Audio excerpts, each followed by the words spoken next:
ঢাকার একটি হোটেলে পৃথক দুই অনুষ্ঠানে দুটি চুক্তি সই হয়েছে। নানা আলোচনার মধ্যে সোমবার বন্দর টার্মিনাল নিয়ে ৩০ ও ২২ বছরের জন্য এই চুক্তি দুটি সই হয়েছে। এর মধ্যে চট্টগ্রামের পতেঙ্গায় কর্ণফুলী নদীর তীরে লালদিয়া টার্মিনাল নির্মাণ ও পরিচালনা নিয়ে একটি এবং ঢাকার অদূরে কেরানীগঞ্জের পানগাঁও নৌ টার্মিনাল পরিচালনার বিষয়ে অন্য চুক্তিটি হয়।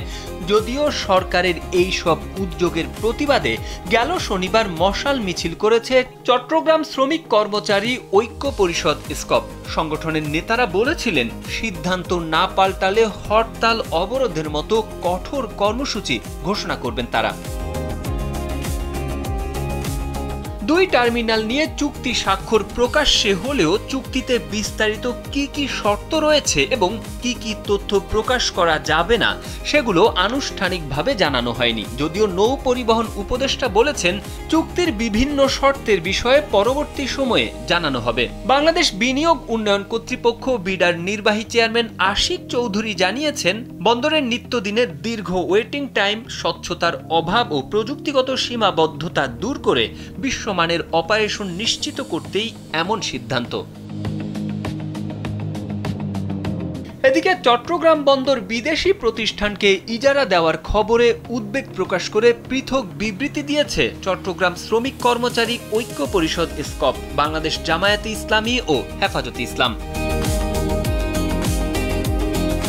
চুক্তি অনুসারে চট্টগ্রাম বন্দরের লালদিয়া কন্টেইনার টার্মিনাল নির্মাণ এবং ৩০ বছরের জন্য এটি পরিচালনার দায়িত্ব পেয়েছে ডেনমার্কের এপি মোলার মায়ার্সকে গ্রুপের সহযোগী প্রতিষ্ঠান এপিএম টার্মিনালস। সরকারি বেসরকারি অংশীদারিত্ব পিপিপির আওতায় এই টার্মিনাল নির্মাণের জন্য কোম্পানিটি $৫৫ কোটি বা প্রায় ৬,৭০০ কোটি টাকা বিনিয়োগ করবে।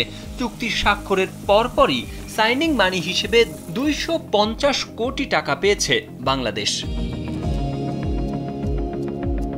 অন্যদিকে ২২ বছরের জন্য ঢাকার কেরানীগঞ্জের পানগাঁও নৌ টার্মিনাল পরিচালনার দায়িত্ব পেয়েছে সুইজারল্যান্ডের প্রতিষ্ঠান মেডলক এসেট। এই টার্মিনালে মোট $৪ কোটি বা প্রায় ৪৯০ কোটি টাকা বিনিয়োগ করবে মেডলক। এক্ষেত্রে সাইনিং মানি হিসেবে তারা বাংলাদেশকে দিয়েছে ১৮ কোটি টাকা।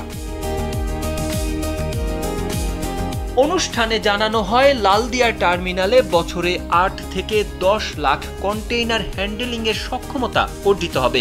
প্রতি একক কন্টেইনারে $২১ পাবে সরকার, আর ৮ লাখেরও বেশি কন্টেইনার ওঠানামা হলে প্রতি একক কন্টেইনারে পাবে বাংলাদেশ $২৩ করে।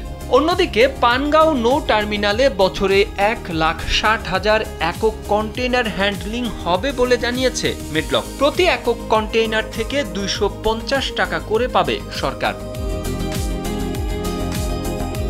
তারেক আহমেদ, কালবেলা।